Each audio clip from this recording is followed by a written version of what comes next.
예, 부탁드립니다. 예, 예. 네, 오늘 아마 김태우 수사관 프레스센터에서 기자회견 했었죠. 예. 그 부분에 대해서 언론에서 사실 보도를 집중해야 되는데 아마 별로 관심을 안 두는 것 같아요. 아니, 기자들이 와서 취재는 해갔는데. 실제 이제 아마 보도는 많이 비중 있게 다루지 않는 것 같고요. 당연히 안 다루죠. 그렇죠. 예, 방송도, 또 언론, 신문도, 그리고 포털에서도 제가 잠깐 보니까 이렇게 전혀 안 나오는 것 같아요. 당연하겠죠. 그죠? 이제 당연히 어떤 그걸 주겠지요, 위에서. 그렇죠. 뿐만 아니라 이제 소위 야당에서도 거기에 대한 논평도 제가 별로 못 본 것 같고. 아니, 잘한다고 하나도 하지도 않고. 그러니까 이제 제가 왜 이 주제를 심재철 의원이 아마 잠깐 그 언론사하고 인터뷰하면서 황교안 씨에 대해서 얘기를 하는데. 예. 저는 모든 종착지가 결국은 이제 야당이 떠들어줘야 되거든요. 과거에 소위 이 더불당 같은 경우는 우리가 그때 국정원의 어떤 댓글 사건 이렇게 나오면은 거의 광화문에 텐트를 치고 거의 그거를 정치적 이슈화 시켜가지고 또 여론을 또 선제적으로 몰고 가고 해가지고 자기들의 어떤 정치적인 방향으로 의도대로 몰고 가거든요.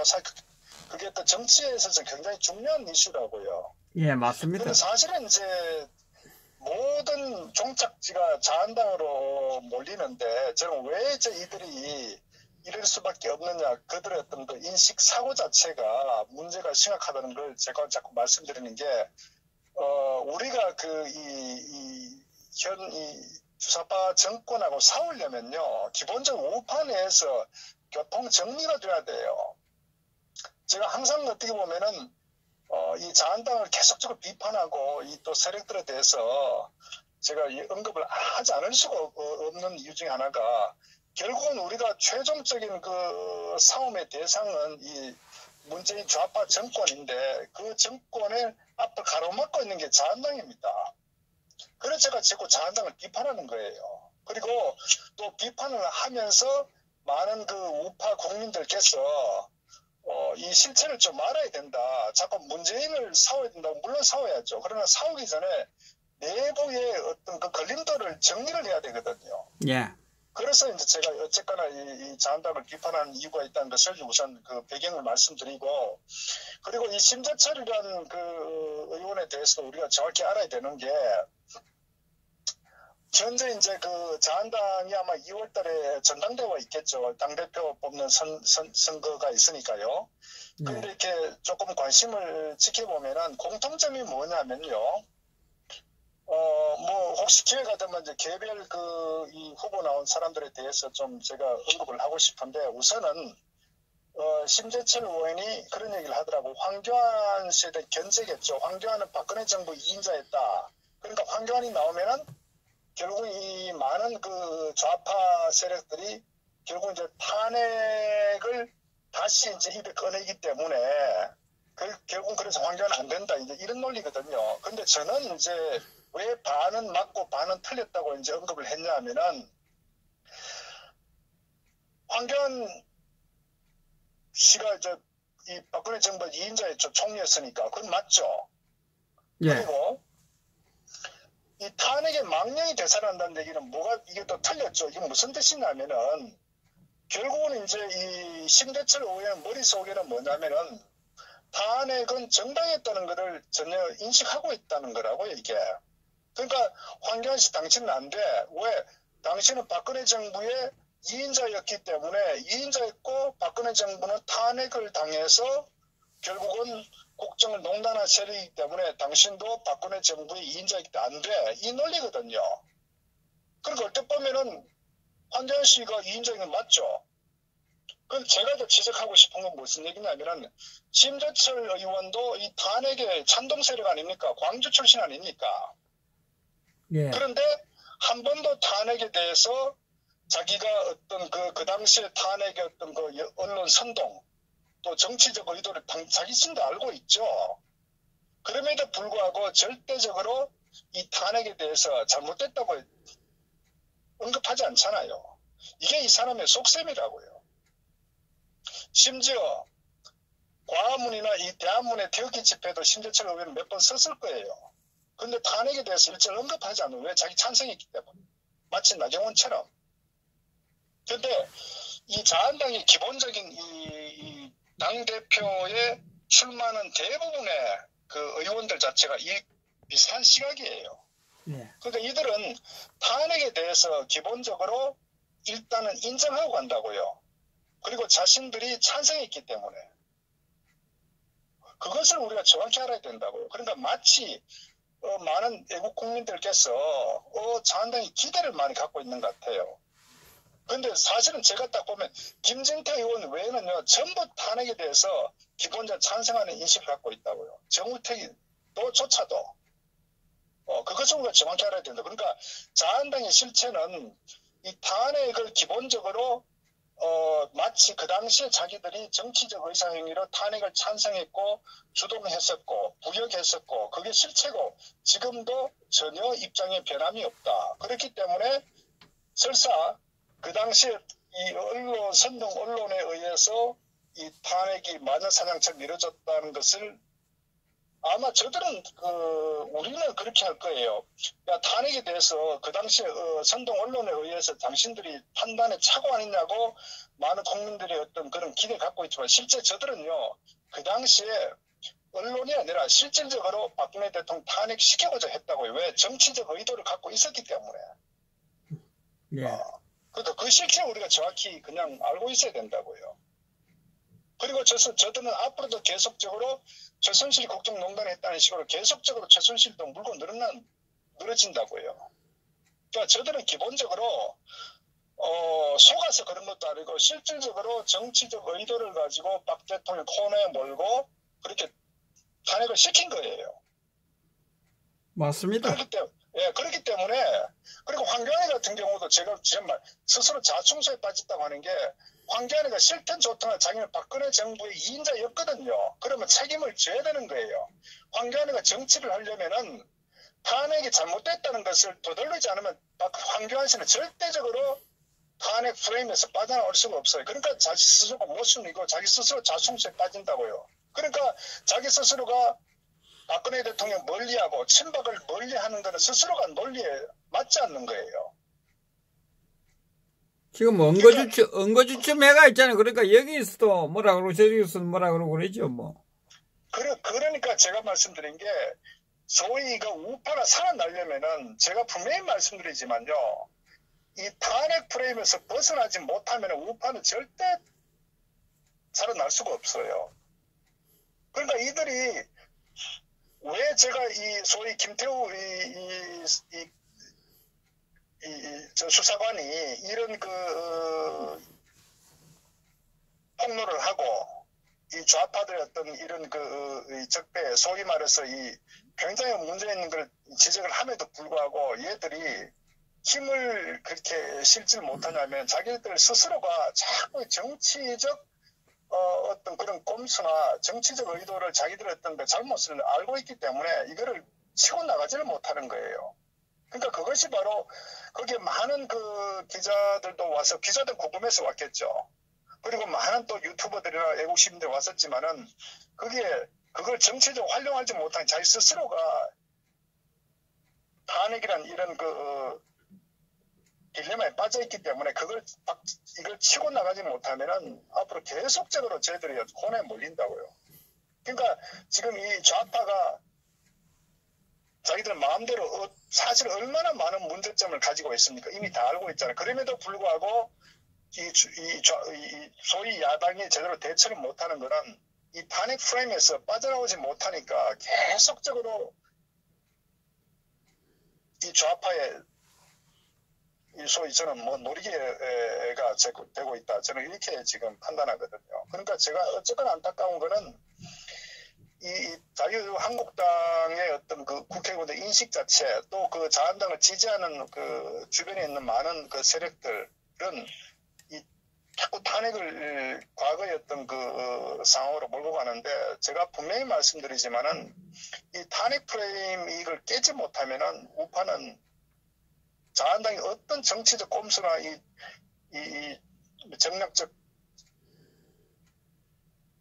방법을 강구하더라도 저는 쉽지 않다 이렇게 봅니다. 그러나 어쨌거나 이들이 지금 갖고 있는 사고는 기본적으로 이 탄핵에 대해서 자기들 정당화를 계속적으로 몰고 가려고 하는 그런 의도가 있다는 것을 제가 이제 말씀드린 겁니다. 그러니까 심재철이든 어떤 아마 조경태 의원도 마찬가지고 우리가 지금 기대하는 대부분의 이 의원들은 기본적으로 탄핵하는 부분은 자기들 어떤 정치적 어떤 방향의 장애물이라고 생각하고 있기 때문에 그냥 묻어가자는 게 기본 인식이다. 그래서 우리가 정확히 알아야 됩니다. 저는 모르겠습니다. 우리 김동현 박사님 어떻게 생각하는지 모르지만, 저는 자한당은 이대로는 보수 우파 정당으로서 살아남을 수 없다. 이렇게 보기 때문에, 저는 기대를 하나도 하지 않습니다. 자한당에 대해서는. 죽이 되든 밥이 되든, 저는 그런 생각을 가지고 있는데, 참. 그러니까, 그렇죠. 우리가 이제 실체를 아는 많은 국민들은 기대를 하지 않죠.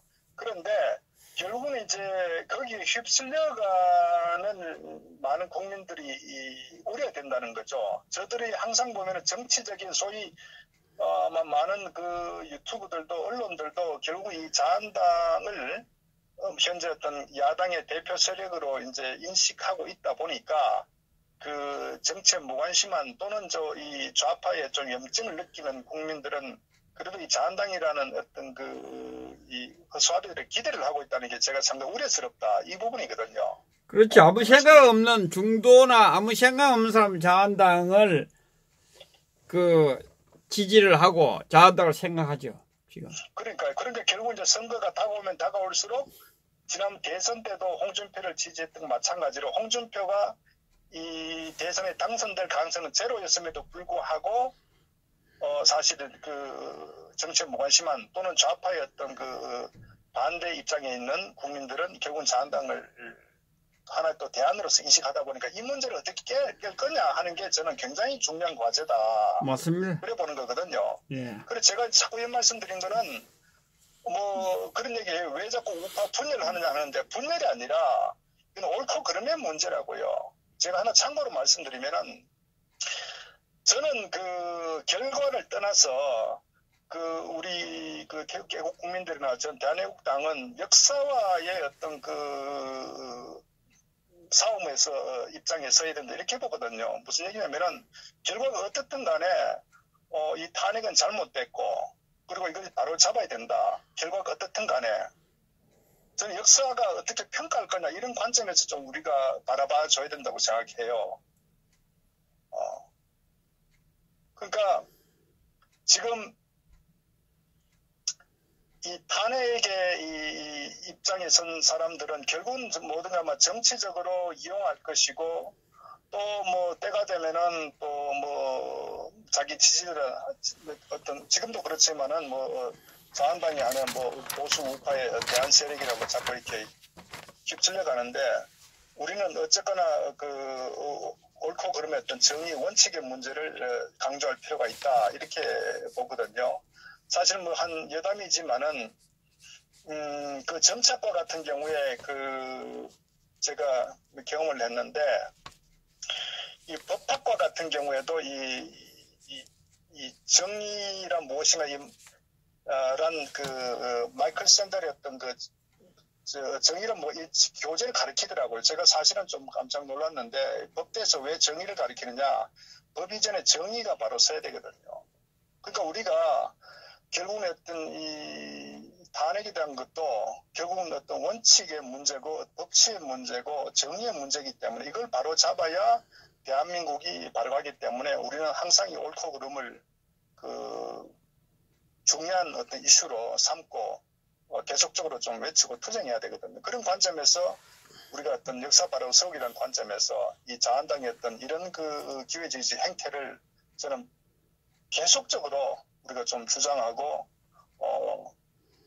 비판하고 저는 좀 그렇게 앞으로도 계속해야 된다 그렇게 봅니다. 절대적으로 이 정의와 불의, 정의를 바로 세우고 불의하고 타협할 수는 없잖아요. 그렇지 않습니까? 예. 지금 자한당을 어떻게 정리를 하지 않으면 이 싸움에서 이길 수도 없는 이런 상황으로 보기 때문에 시간이 지나면 쟤들은 시간이 지나면 뭐 탄핵을 잊고 지지할 것이다. 갈 데가 없다. 이런 생각을 가지고 있을 것이고 그래서 이 생각이 그 경상도 그 사람들하고 맞거든요. 이 사람들이 그 어떤 끊고 맺는 맛이 없어요. 경상도가 많은 사람들이요. 그죠?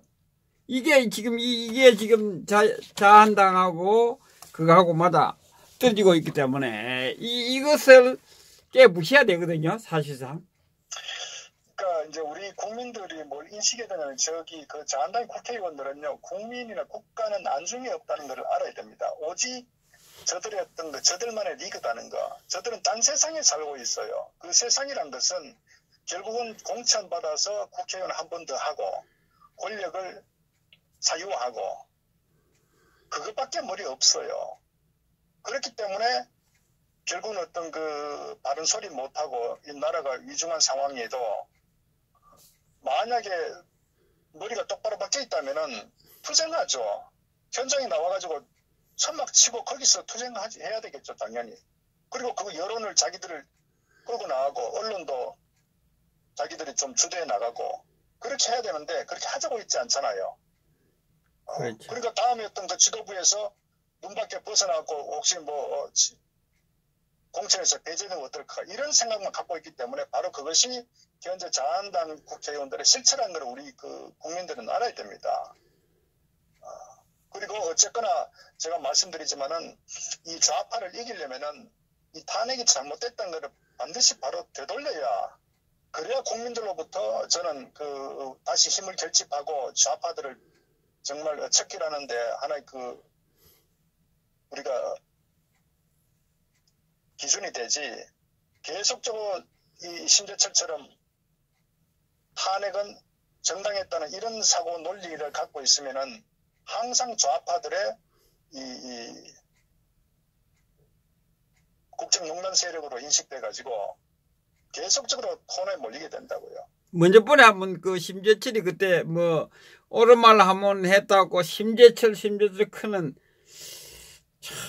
참 보수 우파 참 국민들 참 걱정스럽습니다. 그러니까 이제 우리가 얘기했다는 거예요. 뭐 심재철뿐만 아니라 나경원도 마찬가지고 결국은 이 탄핵에 주동하고 부역했던 사람들은 자기들의 정치적 결단이었고 정치적 행위였다. 그래서 자기들은 그게 올바랐다고 이렇게 생각하고 있기 때문에 어떻든 간에 막말로 뭐 사법부에서 그런 잘못된 판결이 나오더라도 결국은 자기들은 그 정치적인 그 잘못을 인정하지 않고 간다고요. 그것이 저들의 어떤 그 실체라는 걸 우리가 알고 항상 저는 이런 옳고 그름의 관점에서 이 문제를 바라봐야 되고 앞으로 두 번 다시 이런 상황이 되지 않도록 하기 위해서 항상 우리가 이 정의와 불의란 관점에서 저는 꼭 주장해야 된다. 그리고 여기 속아 넘어가면 안 된다. 그리고 타협하면 안 된다. 저는 그걸 항상 강조드리고 싶은 겁니다. 참 저 자한당만 이야기하면 짜증나요. 그렇지 않습니까? 왜 자꾸 이런 얘기 안 할 수 없냐면은 지금 모든 전국의 문제를 우리가 이 문재인 좌파 정권의 문제에 대해서는 정말 100가지 1000가지도 더 많이 알고 있잖아요. 그런데 결국 뭐냐 해결을 해야 되거든. 해결 현실적으로. 현실적 해결은 언론을 논조를 바꿔야 되는데 그 힘은 어디서 나오느냐. 결국은 제대로 된 우파의 어떤 그 정치인들, 제대로 된 우파 정치 세력들이 확대돼야 되는데 그게 첫 번째란 말이야. 그게 저들을 무너뜨리고 정말 앞으로 한 발짝 두 발짝 나가야 되는데 이 자한당의 어떤 그 서급빠진 정신 상태가 이래 있으니까 그러니까 속수무책이란 거예요. 그러니까 자꾸 보면은 우리가 이 좌파의 문제점 너무나 많이 알죠. 이미 뭐 대한민국을 망쳤으니까. 그런데 결국은 이 해결 방안을 어떻게 할 거냐. 그래서 그나마 유일하게 외국 국민들이 태극기 들고 현장에 투쟁하는 그게 정말 마지막 어떤 실로라기 같은 희망이거든요. 그 희망도 없었으면 이미 대한민국 끝나버렸죠. 우리 그러니까 결국은 저는 뭐 극단적으로 일부 전전하기 위해서 일부 후퇴할 수 있다. 그러니까 지난번에도 이 유리삼 지방선거 폭망해도 괜찮은 거예요. 앞으로 그런데 그 기회도 놓쳤지 않습니까? 대선도 마찬가지고. 그러니까 자꾸 이게 좌파들에게 어떤 당하면 안 된다는 식을 가지고 정치 세력이 갖고 이번 반문회 때도 마찬가지지만 자꾸 거기에 이용당하면은 불안하니까 자꾸 이제 정말 기대하지 않아야 될 어떤 자한당에 대한 기대 자꾸 이렇게 하는데 저는 아닌 건 아닌 거로 정확히 좀 시기를 박아야 저는 다음부터 그런 정치 세력들이 더 이상 발돋칠 땅이 없어진다. 이렇게 좀 인식을 했으면 좋겠어요. 좀 강력하게 좀 비판도 해주시고. 자, 이 댓글에 보면 자한당에 관련돼서 이야기하면 짜증난다는데 그게 아니라 이 이야기하는 게 짜증나는 게 아니라 자한당이 짜증나는 겁니다. 여러분들 잘 아셔야 됩니다. 자한당이 짜증나는 거예요. 안 그렇습니까? 김성수 박사님. 그러니까요. 우리가 이제 이겨야 되고 현실적으로 문재인 좌파 정권을 무너뜨려야 됩니다. 무너뜨리는데 결국은 뭐냐면은 그 힘을 우리가 비축을 해야 되거든요. 그러려면은 소위 우파 내의 어떤 저는 어떤 강력한 에너지를 결집해야 되는데 정말 어질떠질 갖고 막 좋은 게 좋은 식으로 그냥 소위 전체가 통합하자 이런 인식하게 되면요. 결국은 정치인들의 노리개밖에 안 된다. 그러니까 우리가 탄핵 같은 경우도 힘이 부족해서 또 우리가 어떤 여권 내에서 권력을 갖고 있는 상태에서도 무너진 거 좌파들이 상대가 힘이 강해서가 아니라 우파 내에 결국은 저런 이 탄핵 주동 세력들 때문에 나라가 무너진 거 아닙니까? 그런 관점에서 좀 접근했으면 좋겠다. 그리고 앞으로도 계속적으로 이 자한당을 비판하고 정치인들을 비판하고 계속 해나가야 됩니다. 그나마 비판을 해야 저들이 그래도 좀 두려워하고 생각을 다시 하고 그렇게 하는 거예요. 근데 저들의 어떤 아픈 저는 아킬레스건을 계속적으로 건드려야 돼요. 맞습니다. 계속 도움이 될지 모르겠지만은 이 방에 들어오신 분들 이야기하더라도 짜증난다 소리 하지 말고 자한당 저기 죽일 집단이에요. 저게 대한민국을 다 말아먹은 집단이고 저게 저 인간들 다 어떻게 될까 싶어서 이야기를 하는 겁니다. 그렇죠. 짜증나죠. 저도 제 자신도 사실은 정말 1% 기대 안 하지만 그럼에도 불구하고 그만큼 이 좌파나 이 청와대 이 종북 주사파 세력이 나라를 개판으로 만들고 있는데 속수무책으로 계속 쳐다만 봐야 되는 이러니까 어떻게 해요? 우리가 많은 투쟁도 하고 목소리 높이고 하는데 결국은 뭐냐면 이 자한당을 바꿔야 되거든요. 그리고 어쨌거나 이 기회주의 세력 배신자들을 척기를 해나가야 된다고요. 그래서 한 발 한 발 앞으로 나아가야 되는 거예요. 그리고 많은 국민들이 이 실체를 알아야 된다고요. 급하게 서두르지 말고 잘못된 거는 완전히 비판을 하고 정치권에서 더 이상 발붙일 수 없을 때 우리가 만들어야 된다고요. 아니 그러니까 한교안이 가는 거 한번 보세요. 나라가 거의 다 망했는데 거기 가서 여도 좋다 저도 좋다 확실한 노선도 없고 피신하러 간 것밖에 더 됩니까? 솔직하게. 그러니까 어쨌거나 우리가 이제 기대를 또 많은 태극기 국민들께서 자한당의 기대를 지난 홍준표 대선처럼 기대를 하시는 것 같은데 이 국회의원들 이 나와 있는 이 당권에 출마한 이 의원들 사고 자체가 거의 다 그렇습니다.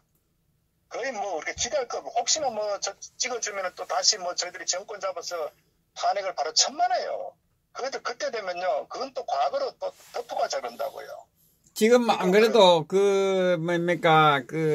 유튜브도 자한당을 지지하고 있는 유튜브가 나경원이가 작년 연말에 할 때 잘했다 완전히 있으니 이러니 이게 참. 그러니까 어쨌거나 선택은 개인의 자유지만 그러나 한쪽에서는 끊임없이 그 비판하고 어떤 옳고 그름에 대해서 저는 그 계속적으로 우리가 좀 집요하게 저들이 정말 고통스럽도록 저는 그 비판해야 된다.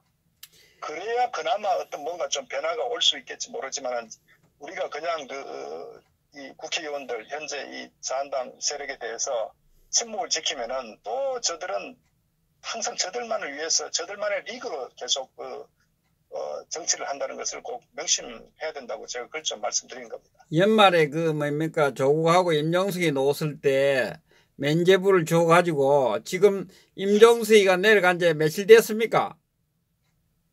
외교특보로 지금 저 덩신들 아이고 저기를 지지하고 있는 국민들은 정말 덩신 바보 쪼다들이라고 나는 생각해요. 정말 이 나라 뭡니까 민간인 사찰하고 그게 지금 문재인을 끌어내릴 수 있는 그것을 그 먹잇감을 갖다 줬는데도 면죄부를 주고 거기에 해당되는 임종석이가 다시 참 가고 있는데 저것들은 논평 하나도 안 내고 저거 도대체 이제 버려야 되겠어요. 완전히 버려야 되겠어요. 말도 하지 말아야 되겠다 정말. 그러니까 저는 어쨌거나 그렇습니다. 그 정우택 씨가 이제 그 탄핵 원내대표 해가지고 임명진을 끌어들였죠. 그 다음에 두 번째 홍준표가 대선 후보 되면서 또 이 탈당했던 친구들 또 김성태부터 다 끌어들여가 김성태가 원내대표 됐죠. 그 다음에 김성태 원내대표 된 후에 또 나경원이죠. 보십시오. 이 5.18 이 진상조사위에 같은 이 지만원 박사 배제한 것도 그렇고 결국은 하는 행태가 보면은 1년 반 불과 20개월 만에 대한민국의 정체성이 완전히 그 혼란에 빠지고 국방, 경제, 안보, 외교 모든 게 무너졌잖아요. 이게 이런 상황임에도 불구하고 소위 원내대표라는 작자들이 한 게 뭐 있습니까? 그러니까 아시다시피 작년 연말에 임종석이나 조국이 나와가지고 오히려 호통치는 그런 모습 아니에요. 자신감이 완전히 쳐가지고. 이 얘기는 무슨 얘기냐. 야당이 없다는 얘기라고요. 그러니까 결국은 이 원내대표라는 작자들조차도 머릿속에 그러니까 김성태가 보면 얼마나 그 양아치 같은 작자입니까. 특히 또 보수 우파에 어울리는 인물이 아니잖아요. 투쟁성도 없죠. 전략도 없죠. 그렇다고 어떤 머릿속에 보수 우파에 대한 어떤 그 정체성 가치라를 갖고 있습니까? 그러니까 이런 작자를 뽑아주는 그 자한당 내 의원들 똑같은 인간들 아니에요. 그러니까 제가 볼 때는 그들이 에게 기대한다는 자체가 저는 시간 낭비다. 지금 오늘 그 김태우 이것도 탄핵 아닙니까? 탄핵. 문재인이 끌어내는 이런 좋은, 먹잇감을 갖다 주는데도 논평 한마디 안 하고, 얘들이, 그러니까 이중대가 아니라 더불어민주당의 한 당이라니까, 한 당. 그렇지 않습니까? 지금 한번 보세요. 이게 지금, 이 김태우 그 수사관이 지금 오늘 기자회견 내용은, 당장 특검 해야 되고 국정조사 해야 되고 문재인이 내려오라고 해야 되는 상황인데 가만히 있지 않습니까? 그런데도 여기를 지지하는 국민들은 정말 생각이 있는지 참. 그러니까 그 좌파들 보세요. 좌파들이 조그맣한 그 이슈만 있으면은 전부 다 시민사회 세력들 어떤 광장으로 모으고 거기서 투쟁하고 천막치고. 옛날에 김항길이도 그랬죠. 문재인이도 그랬죠. 보면은 소위 이 광우병 파동 때도 온 나라를 완전히 그렇게 완전히 정말 흔들어 놨죠. 세월호 사건도 마찬가지죠. 그리고 저들은 틈만 하면은 일단 텐트부터 치고 정치인들 거기서 단식하잖아요. 그리고 그 어떤 세력들 같이 규합해가지고 언론을 이용하고. 그러니까 지금 보면은 우파들이 싸우는 거 소위 그 우파라고 얘기하는 이 정당 보십시오. 투쟁 안 하잖아요. 이러니까 쟤들이 그냥 밥으로 갖고 노는 거예요. 저는 그래서 어쨌거나 그런 실체란 걸 우리가 계속 비판해야 할 필요가 있다고 이제 저는 말씀드립니다. 근데 그것을 우파 분열이라는 관점에서 보지 말고 나라가 제대로 되기 위해서 우리가 바른 소리하고 비판해야 된다. 그렇지 않으면은 정말 희망도 없다는 것을 저는 좀 인식했으면 좋겠다. 예, 자주 이 자한당에 대해서 좀 말씀도 해주시고, 네네. 좀 무시해야 됩니다. 박살을 내야 됩니다. 쟤들 저거를 박살을 내줘야 돼. 정말, 아이고, 내 진짜 참, 옆에 있으면 참. 그러니까 지금 신재민 사무관도 김태우 수사관도 마찬가지인데 사실 이런 부분에 대해서 이 정당에서 나서가지고 철저하게 보호하고 또 이분들의 어떤 그런 공익 제보에 대해서 정치적으로 이슈화 시켜가지고 이 국정을 완전히 주도권을 잡아야 되거든요. 근데 이제 그런 부분들에 대해서 지금 무방비이기 때문에 그러니까 자꾸 이제 이 자한당을 비판을 할 수밖에 없다. 그리고 국민들을 비판해야 되고. 김태호는 오늘 나와서 기자회견을 했지만 신재민은 지금 분당에 서울대병원에 있는지 없는지 지금요 완전히 차단된 상태예요. 이게 지금 이상하게 가고 있어요. 지금 신재민은요. 뭐 어쨌거나 지속적으로 이슈화 시키고 이거를 이제 잊지 말고 저는 계속 갈 필요가 있다. 이렇게 하여튼 사회될 전선이 많습니다. 우리 국민들은 외국 국민들은 정말 어떤 하나만 바라보고 저는 계속 투쟁을 해야 된다고 생각합니다. 예, 그 정도로 하시죠. 예, 수고하셨습니다. 네, 감사합니다. 네.